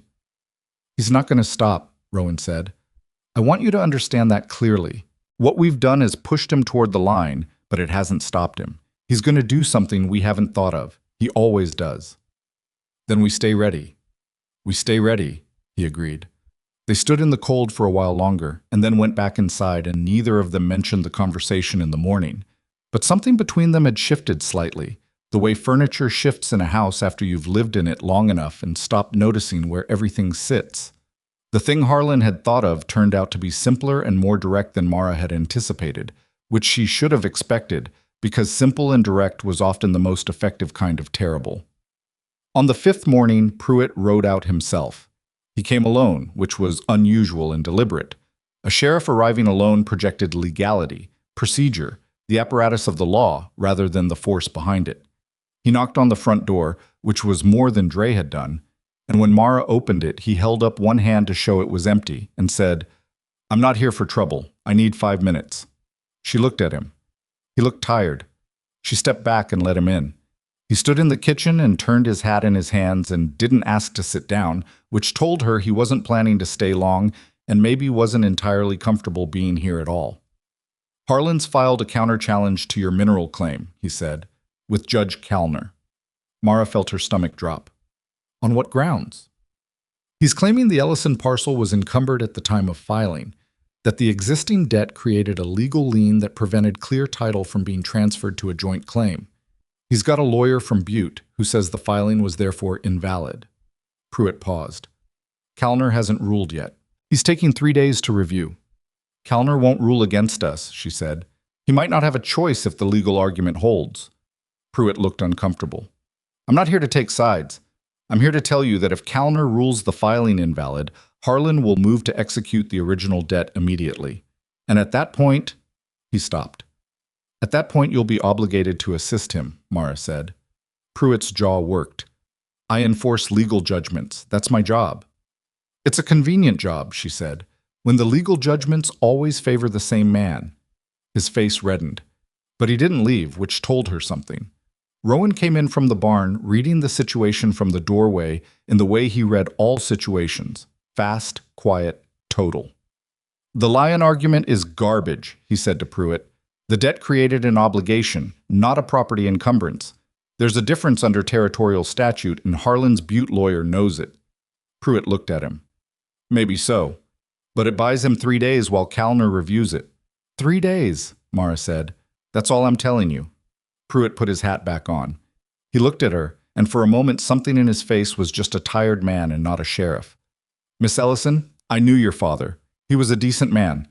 I'm sorry about how things have—" He stopped again. 3 days. He left. Rowan shut the door and looked at Mara. "He's moving the fight to the legal arena to buy time for something else," Rowan said. "The challenge buys him 3 days, and it forces us to focus on Kalner. While we're watching Kalner, he does something we're not watching," Mara said. "What does he actually want?" Lydia said. She was standing in the doorway to the back room, her copybook still in her hand, listening. "The land," Mara said. "Not just the land," Rowan said. He looked at Lydia, then at Mara. "He wants us gone. The land he can take through legal means eventually, if he can invalidate the filing. But we've become a problem that goes beyond the land now. We've sent correspondence to Helena. We've shown we'll push back publicly. He needs us to disappear." "He's going to try to separate us," Mara said, working through it as she said it. "That's the 3 days. He uses the legal challenge to make us feel like we need to go to Kalner, to be present, to fight that front. And while we're in Mill Haven, he hits the homestead," Agnes said from the fire, without looking up from her mending. She'd been sitting there the whole time.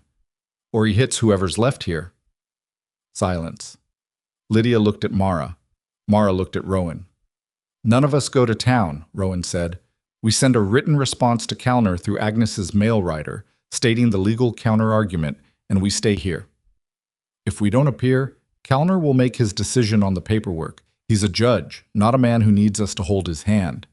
He looked at Mara. "Harlan's plan only works if we split up. We don't split up."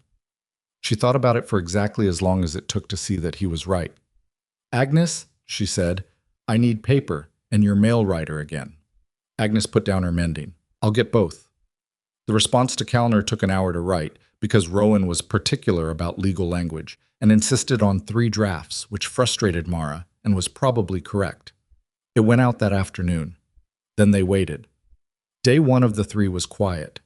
Day 2, Rowan found new boot prints in the snow on the west side of the tree line, 3 sets close together, like men standing and watching. They'd come close in the night, close enough to observe the house, and then pulled back. Not an attack, a survey. "They're counting us," Rowan said, back inside, shaking snow off his coat. "And?" "And they now know it's 3 adults and a child. They know where the barn is and that it's occupied. They know the sight lines." He looked at the map on the table. "They're planning." "So are we," Agnes said. But planning and the other thing, the thing that neither Mara nor Rowan said aloud, were different. Planning assumed you had equal information and equal resources, and they did not. Harlan had men and money and the sheriff and a Butte lawyer and 3 years of knowing where everybody was buried in this county, figuratively and possibly otherwise. What they had was the documents, the letter already in transit to Helena, and the legal filing that Calner hadn't invalidated yet, and a mountain trapper who knew the terrain better than anyone Harlan could send. It was day 3 that Harlan himself came. Not with riders this time. He came in a closed carriage, which was expensive and deliberate, and meant he wanted to talk, or wanted it to look like he wanted to talk. And he came at midday, in full daylight, with only a driver and one man on horseback beside him, which was either confidence or theater, and was probably both. Mara watched the carriage come down the road from the upstairs window. Rowan came up beside her. "This is the conversation before the storm," he said. "I know. Don't agree to anything. Don't sign anything. If he produces a document of any kind, the answer is that our lawyer will review it." He paused. "We don't have a lawyer." "He doesn't know that." The carriage stopped at the gate. Harlan got out himself, which she hadn't expected. She'd thought he'd make them come to the carriage window like supplicants. Instead, he walked to the gate, in his expensive coat, silver-haired and deliberate, and he looked at the house, and he waited. Mara went down and opened the front door and stood on the step. "Mr. Harlan," she said. "Mrs. Ashcroft." He said it with the particular careful neutrality of a man trying on a title he found distasteful. "I wonder if we might have a productive conversation. You can talk from there." A small pause. He'd wanted to come inside. Being kept at the gate was a message, and he received it. "The legal challenge will likely be resolved in my favor," he said. "Calner is thorough, but the argument is sound. I'm willing to offer you and your husband an alternative before that happens." "What alternative?" "A fair purchase price for both parcels, including the mineral rights. Market value, assessed independently, paid in full within 30 days. You walk away with money instead of debt, and you're free to start somewhere else." He tilted his head slightly. "That's a generous offer given the circumstances." Mara looked at him. She thought about her father sitting at that kitchen table with his hands folded and already gone. She thought about Felix Gould's voice saying Rowan Ashcroft like a warning. She thought about Lydia's face in the candlelight saying, "I counted." "The land's not for sale," she said. Harlan's expression didn't change, but she'd gotten good at reading the things his expression didn't do. "Your husband spent 3 years in the mountains," he said. "He spent 3 years gathering paper. You want to know what paper does against men who don't care about paper?" He let that sit for a moment. "I'm giving you a chance to be practical. And I'm telling you the land's not for sale," she said. "The filing stands. The debt will be paid through proper means. And if Calner rules against us, we'll appeal to the territorial court, and every document in my husband's collection goes to Samuel Voss in Helena along with the appeal." She held his gaze. "You know that name." Something happened in his eyes. Fast. Gone. He knew the name. "You're making a mistake," he said. His voice had gone quiet, which she now understood was when he was actually serious. "Maybe," she said, "but it's mine to make." He looked at her for a long moment. Not angry, not threatening in the obvious way, just looking, the way a man looks at an obstacle he's now decided requires a different tool. And then he turned and walked back to the carriage and got in, and the driver turned the horses and they went back down the road. Rowan was beside her in the doorway. They both watched the carriage until it was gone. "He knows Voss," Rowan said. "Yes." "Which means Voss is either compromised or Harlan's afraid of him." "The way he reacted," she said, "I think it's the second one." "Then the letter to Helena matters more than I thought." He exhaled slowly. "And he's going to move faster now. He can't afford to wait for Calner's ruling. He's going to do something tonight, or tomorrow." She'd felt that too. The particular quality of Harlan's last look at her, the decision that had been made behind it. The conversation was over. What came next wouldn't be conversation. "How many men can he send without it looking like what it is?" she asked. Rowan thought. 8 to 10. Drapes whoever he trusts to keep quiet afterward. He'll do it at night, late, when there are no witnesses on the road. "So we need to not be here when they come," Mara said. He looked at her sideways. "That's not what I expected you to say." We can't hold the house against 10 men at night if they're not worried about legal appearances anymore, she said. You said it yourself. He's crossed the line. He's not trying to look legitimate now. He's trying to end it. If we leave the property, we draw them somewhere else, she said. She was looking at the map on the table through the open door, looking at the mountains, looking at the narrow canyon Rowan had shown her on the map 2 days ago, pointing it out the way you point out a feature of terrain that's significant, not knowing at the time it would matter. You know those mountains. They don't. That's the one advantage we have that they can't buy. Rowan was quiet. You're talking about leading them up there, he said. You told me there's a canyon north of the second ridge. You said the snow shelf above it has been building since November. Mara, you told me it was unstable. You said a loud sound in the right place. I said it was possible, he said. I said the conditions were there. I didn't say it was something I'd planned to do with people inside the canyon. Then we make sure they're inside it before it comes down. He looked at her for a long time. She could see him working through it, the logistics, the risks, the things that could go wrong, the things that would definitely go wrong if they stayed at the homestead and tried to hold it against 10 men who no longer cared about appearances. Agnes and Lydia would have to leave before dark, he said. Take the wagon to Coulter. Stay at the inn there. Yes. If the weather turns, the canyon approach is impassable and the whole plan collapses. I know. And if they don't follow us, if Harlan just sends half the men north and keeps the other half at the homestead, then we've split his force, she said, which is better than facing all of them here. He picked up the map and looked at it, and she watched his eyes move over the terrain he knew by memory, checking something she couldn't see. The timing has to be exact, he said.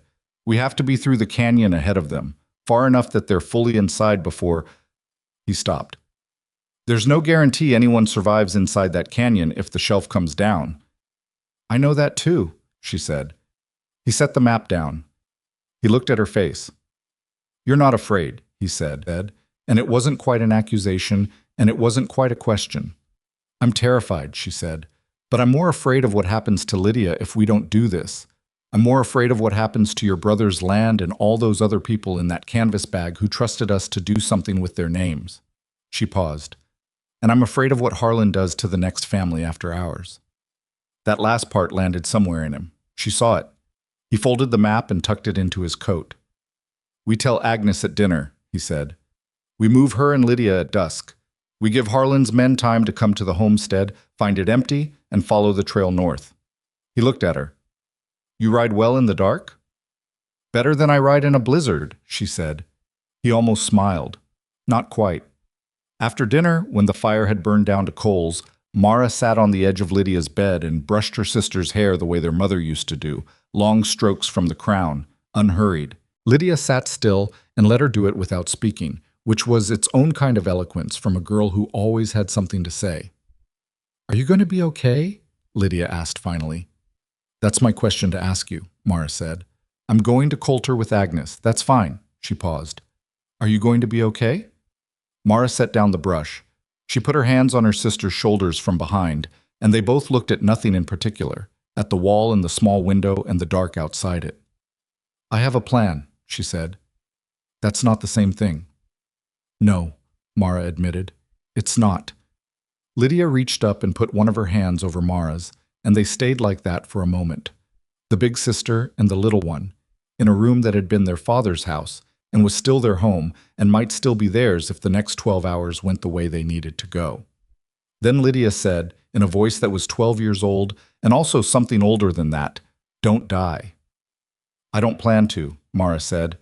She hugged her sister once, hard, and then let go, and went to find Rowan, and they stood together in the cold, dark kitchen and went over the plan one more time, checking it for the holes they could see, knowing there were holes they couldn't, and then they waited for dusk. Dusk came fast in February, the way it always did in Montana. Not gradually, not with any particular grace, just the light going out like someone had decided the day was finished, and that was that.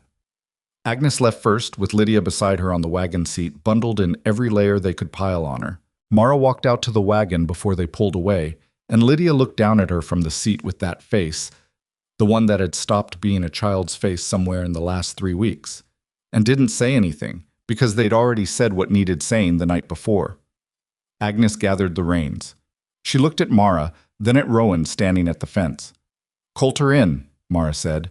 "Stay there until you hear from us directly. Nobody else." "I know," Agnes said. She looked at Mara a moment longer. "Your father would have hated this plan." "Yes," Mara said. "He would have."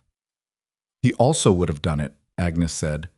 And she clicked her tongue at the horses, and the wagon moved off down the road south.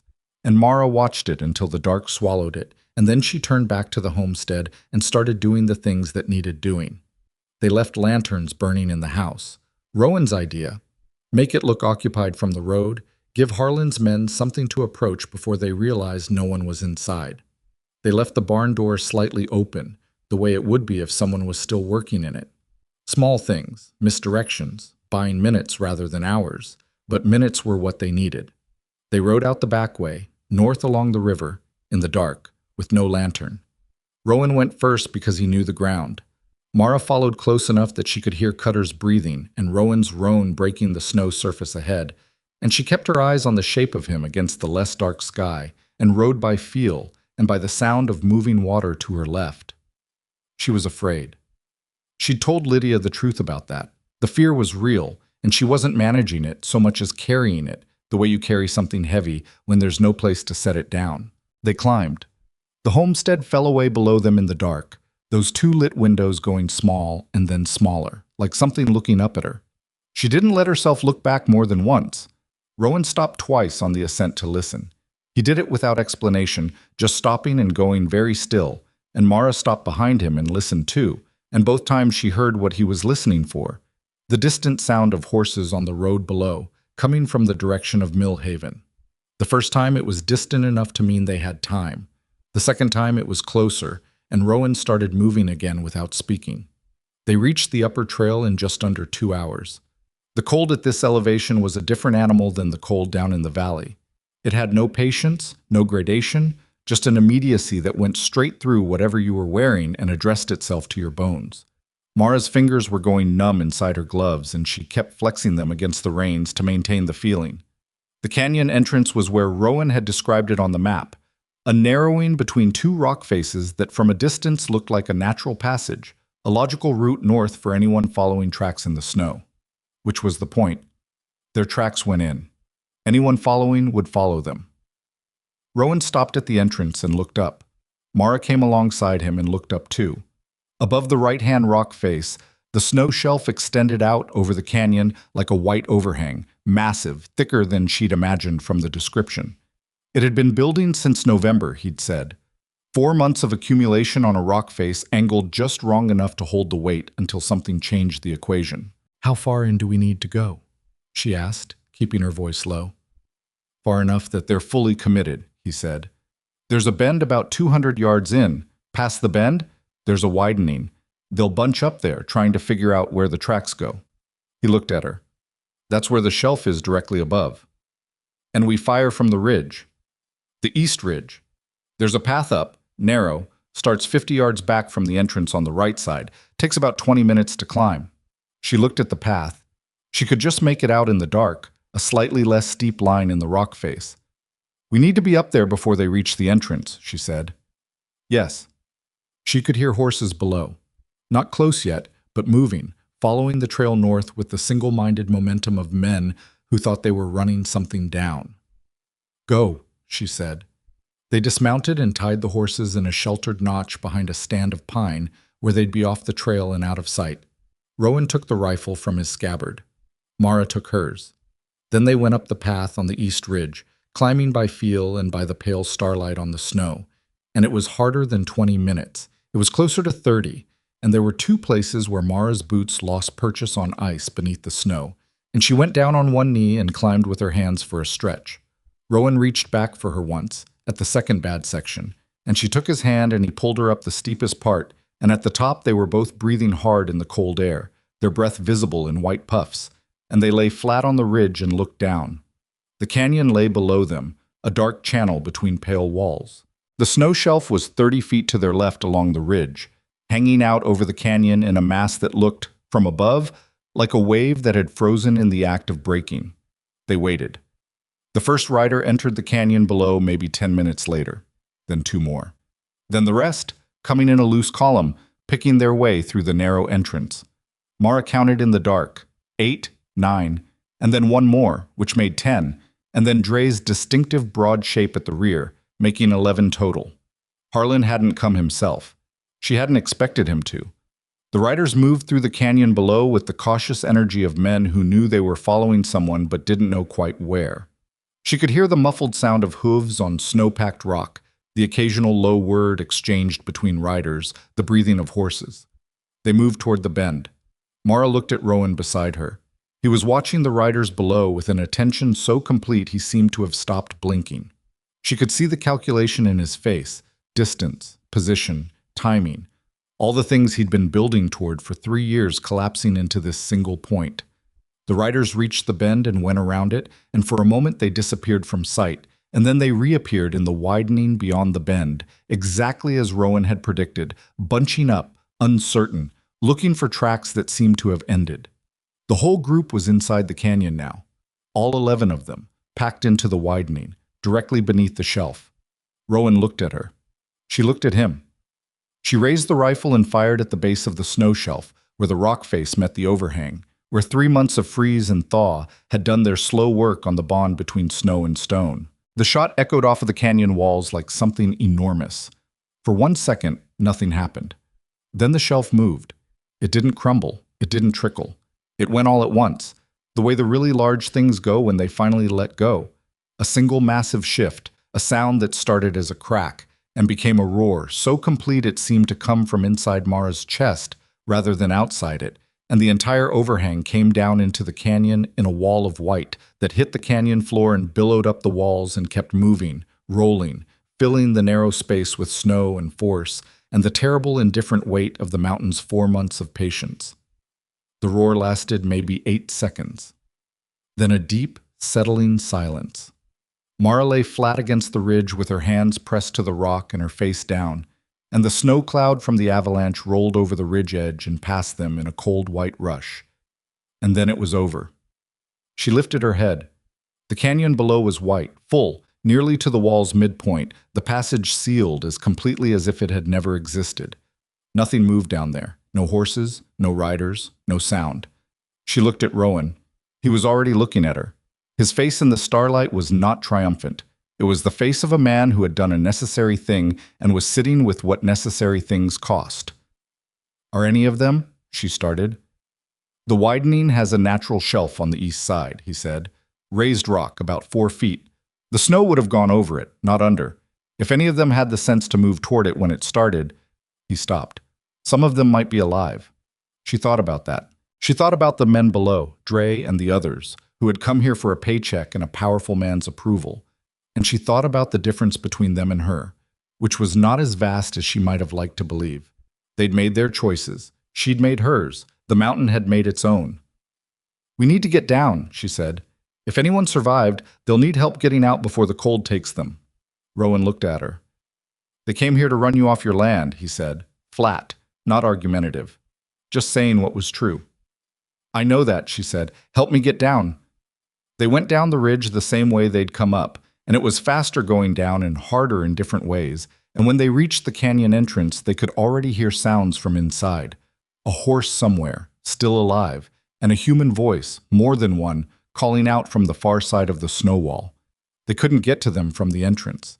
The canyon was sealed, but Rowan knew another way, a narrow goat trail that came down into the widening from the north side. And they went around, leading the horses now picking through darkness and rock, and came down into the widening from the opposite direction. 4 men were alive, 2 horses. The raised rock shelf had done what Rowan said it might do, given them a few feet of elevation that the main surge of snow went under rather than over.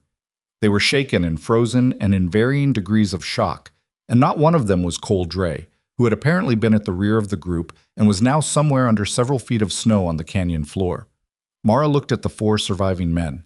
They looked at her, this woman who had just brought a mountain down on top of them, with expressions that were complicated and cold-stripped and honest in the way that men get honest when they've nearly died. One of them she recognized. The young rider who'd come to her door that night and read Harlan's note aloud in an uncomfortable voice. He looked at her now and said nothing. "Can you ride?" she said. He nodded. Then ride to Millhaven and get the doctor for your men, she said. And when you're done with that, you find Judge Callner and you tell him exactly where you were tonight and exactly why. You tell him who sent you. She held his eyes. You do that, and what happened here tonight stays what it is. An accident in the mountains during a pursuit. You don't do it, and I make sure Samuel Voss knows the name of every man who rode up here. He stared at her for a moment. Then he looked at the sealed canyon behind her, at the place where Dre and 6 other men had been 20 minutes ago, and something in his face made a decision. Yes, ma'am, he said. They got the 4 survivors onto horses and pointed them south, and Mara and Rowan watched them go down the mountain in the dark. And then they stood in the cold silence of the high country, and there was nothing left to do up here. It's done, Rowan said. Part of it, she said. He knew what she meant. The mountain had ended Harlan's campaign of force. What was left was the paper campaign, Callner's ruling, Voss and Helena, the long institutional reckoning that moved on its own timeline and didn't care about anyone's urgency. But the physical threat, the thing that could have taken everything in a single night, that was done.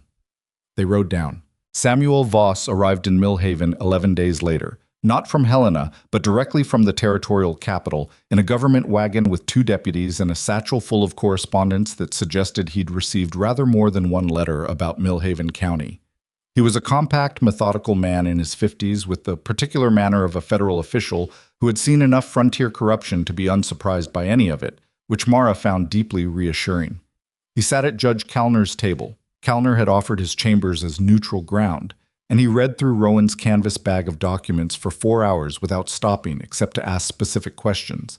And the questions he asked were precise and pointed and demonstrated that he already understood more than they'd told him. At the end of the 4 hours, he set the last document down and looked across the table at Mara and Rowan and said, "This is 3 years of work." "Yes," Rowan said. "You did this alone." "Mostly." Voss looked at the bag, then at the 2 of them. "I'm going to need to take this to Helena. I'm going to need affidavits from every person named in these documents who's willing to give one. I'm going to need to interview the 4 men who survived what happened in that canyon." He paused. "I'm also going to need to talk to Sheriff Pruitt, who I understand has been notably cooperative in the last 10 days. That was an understatement. Pruitt had come to the homestead himself, 2 days after the canyon, and knocked on the door with his hat in his hands, and stood in the kitchen looking at the floor, and said that he was prepared to provide a full account of his interactions with Harlan over the past 8 years in exchange for consideration regarding his own conduct. He'd looked like a man who had made a decision he should have made a long time ago, and was carrying the weight of all the time he'd waited. Mara had looked at him for a long moment and then said, "Talk to Voss." Voss talked to Pruitt. He talked to the young writer, whose name was Tom Sellers, who gave a complete account of the night in the canyon and of the specific instructions Dre had given the group before they rode out. He talked to 2 of the other survivors. He talked to Agnes, who turned out to have specific and well-organized memories of several incidents involving Harlan's men and her neighbors over the past decade. Callner ruled on the mineral claim filing 3 days after Voss arrived. The Lyon argument, he wrote in his ruling, misrepresented the nature of a debt obligation under territorial statute and had no legal foundation.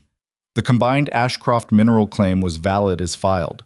The ruling was 3 pages long, and the last paragraph contained language about the court's concern regarding the pattern of legal challenges that had been brought in Millhaven County in connection with Harlan's land acquisitions, which was the judicial equivalent of a man standing up and pointing.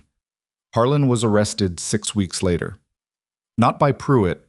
Pruitt had resigned by then, quietly, with a letter to the county commission that was notable for what it admitted, but by 2 of Voss's federal deputies at his land office in Millhaven at 10 in the morning on a Tuesday, which was the kind of detail that stuck in people's memories.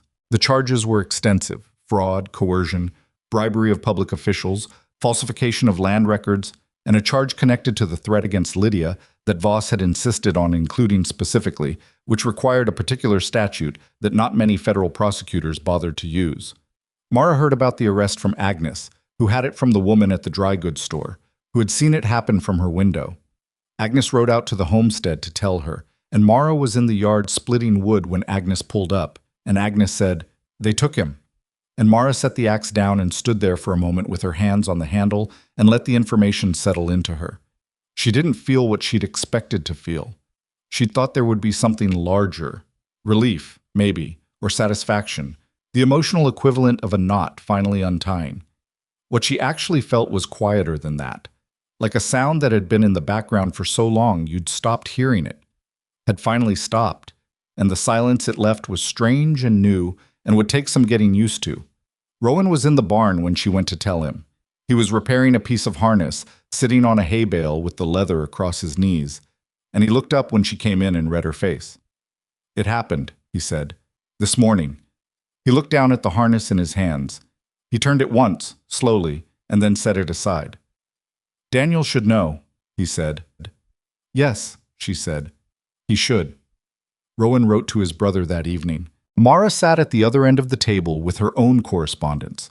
A letter to Voss regarding the formal recording of the mineral rights. A letter to an investor in Butte whose name Voss had provided, a man who specialized in developing claims honestly, which was rarer than it should have been.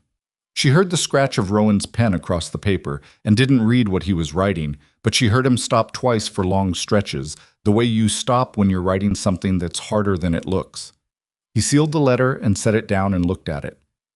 "I don't know if they'll come back," he said. "Daniel and Ruth. The girls are older now. Ruth's sister is in Billings." He paused. "But they should know it's over." "It's his land," Mara said. "It should be offered back to him." Rowan looked at her. "It's Harlan's land now, legally." "The fraudulent claims will be voided," she said. "Voss said so. It goes to proceeding, but the outcome's not uncertain given what's in that bag." She held his gaze. "When it's voided, you make sure it goes back to Daniel, whatever it takes." He was quiet for a moment. "That's not a small thing." "I know it's not." He looked at the letter, then at her, and something in his face settled into a different arrangement than it had held before. Not lighter exactly, but less weighted in the particular way of a man who has been carrying something alone for a very long time, and has just been told, credibly, that he doesn't have to carry it alone anymore. The mind development took time, the way real things take time when they're done carefully. The investor from Butte, a man named Garrett Webb, who was nothing like what his name sounded like, being small and precise and more interested in geological surveys than in impressing anyone, came out in the spring and spent 2 weeks on the property with his equipment and his 2 assistants. And at the end of it, he sat at the kitchen table with Mara and Rowan and laid out a proposal that was specific and fair and included a provision, at Mara's insistence, protecting the upper valley from any surface extraction. Rowan's Mountain would stay Rowan's Mountain. They signed the agreement on a Thursday in April.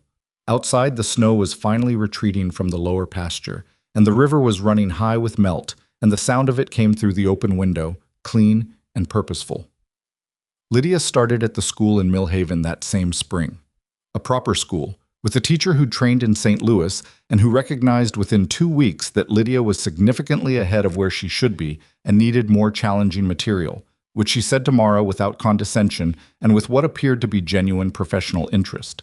Lydia rode in 3 days a week on a horse of her own, a small gray mare that Rowan had found through a contact in Coulter, and that Lydia had named with a seriousness suggesting the decision had been considered at length. The first morning, Mara watched her sister ride down the road toward Millhaven, her copybook in the saddlebag, and her back very straight in the way of someone trying to look more composed than they felt. She stood at the fence for a while after Lydia disappeared around the bend. Agnes came to stand beside her. Agnes did that, appeared at moments when appearing was useful, without being asked. "She's going to be fine," Agnes said. "I know she is," Mara said. "That's not what I'm thinking about." "What are you thinking about?" Mara watched the empty road. "My father used to say the frontier would give you exactly what you were willing to fight for. He said it like it was a promise." She paused. "He was wrong about the promise part. The frontier doesn't promise anything. It just sits there and waits to see what you do." Agnes considered this. "And what did you do?" "I didn't quit," Mara said. "That's about the best I can say for it."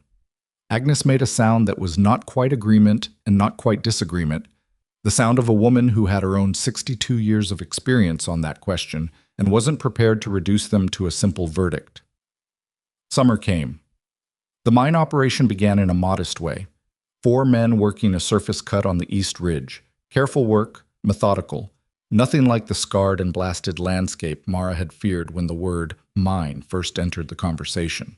She walked up to the site once a week, looked at what they were doing, asked questions until she understood the answers, and walked back down.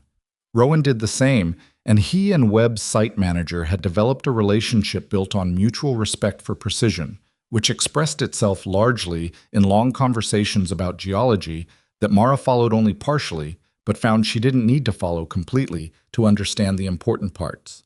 The homestead changed slowly, in the way that places change when people actually live in them and have enough to spend on things that aren't survival. A new roof section over the east side of the house, which had been leaking since before her father took the loan. A second horse in the barn. A kitchen stove that heated evenly, which was a thing Mara had not known could make such a consistent difference in daily life until she had one. Daniel Ashcroft wrote back to Rowan in June. The letter was long, 4 pages in handwriting that was neater than Rowan's, which Rowan noted once with a brief expression of older brother feeling. And it said that Daniel and Ruth and the girls were doing all right in Billings, that the eldest girl was 13 now and had decided she wanted to be a school teacher, and that he didn't know yet about coming back, didn't know if Ruth could face it, but that he was glad. He said he was glad in 3 different ways across 4 pages, which was how Mara knew he was a man who'd been holding something tight for a long time and had just been able to open his hand. She read the letter because Rowan handed it to her and said, "Tell me what you think," which was one of the things she'd learned he did when he was too close to something to read it clearly himself. "He'll come back," she said when she'd finished. "Maybe not to live on the land, but he'll come back." Rowan nodded. He folded the letter carefully. "I want to deed him the valley parcel," he said, "separately from the mineral claim. The cabin and the valley back to his name." She looked at him. "That's your home." "I have a home," he said, and he said it simply, without making it into something larger than it was. And she found that the simplicity of it landed harder than a larger statement would have. They were not a romantic story, she and Rowan, in the way stories were supposed to be romantic. They did not have the language for it, and they were both too tired for performances of feeling. What they had was something more workable than romance and in some ways more durable. The specific trust of 2 people who had been in real danger together and had each seen the other make the right call when it mattered. That was not a small thing. That was, in fact, quite a large thing, and it grew in the way that large things grew when you gave them room and didn't rush them. There were hard days. Days when the mine operation hit a complication and the timeline shifted. Days when the legal proceedings in Helena moved with the particular glacial pace of federal bureaucracy and the uncertainty was difficult to sit with. A day in August when Mara found one of Harlan's former accounts had filed a civil claim against the mineral rights on a technical argument that turned out to be baseless, but cost 2 weeks and 3 letters to resolve. Days when Lydia came home from school frustrated with herself or with someone there, and Mara sat with her at the kitchen table and helped her work through it and thought about her father doing the same thing years ago with her. The trial was in Helena in September. Harlan's lawyer was good, expensive and thorough and creative in the way that expensive lawyers were creative, but the canvas bag was better, and the 14 affidavits from former landowners were better, and Tom Sellers taking the stand and describing the night in the canyon in plain, specific language was better still. Mara and Rowan both testified. She sat in the witness chair and answered questions for 2 hours in a courtroom that was warmer than anything Montana had to offer outside. And she answered everything directly and simply and didn't embellish and didn't minimize. And when Harlan's lawyer tried to suggest that her testimony was motivated by financial interest, she said yes, of course it was. She had a family to take care of and a piece of land her father had broken himself trying to hold, and she wanted it to mean something, and she didn't think that was different from what anyone in the room would want. Harlan was convicted on 11 of 14 counts. The sentence was substantial. The fraudulent land claims were voided through a separate civil proceeding that Voss had helped structure, and those parcels went back to their original owners where those owners could be found, or to their heirs where they couldn't. Mara heard the verdict from Rowan, who'd stayed for the sentencing while she'd ridden back to the homestead 2 days earlier because there were things at the ranch that needed tending, and she had decided that watching Harlan receive his sentence was less important than making sure the horses were fed. She didn't need to see his face when it happened. She'd seen enough of his face. Rowan told her that evening, sitting at the kitchen table with cold coffee between them, and she listened, and when he was done, she said, "Good. And that was the whole of her commentary on it. They sat in the quiet of the kitchen for a while. The stove ticked with heat. Outside, the September dark had come early, the way September dark did when the season was turning, and the first edge of something cold was in the air that would build over the coming months into another Montana winter, full of the same requirements as every winter before it. She thought about the night she'd ridden into the mountains. She thought about it the way you think about a thing that was both the worst point and the turning point simultaneously, the moment where the only way was forward because backward had closed. She'd been 24 years old and terrified and entirely without options, and she'd gone anyway, and she wasn't sure that counted as bravery exactly. Bravery seemed too clean a word for something that had felt mostly like desperation with nowhere to go.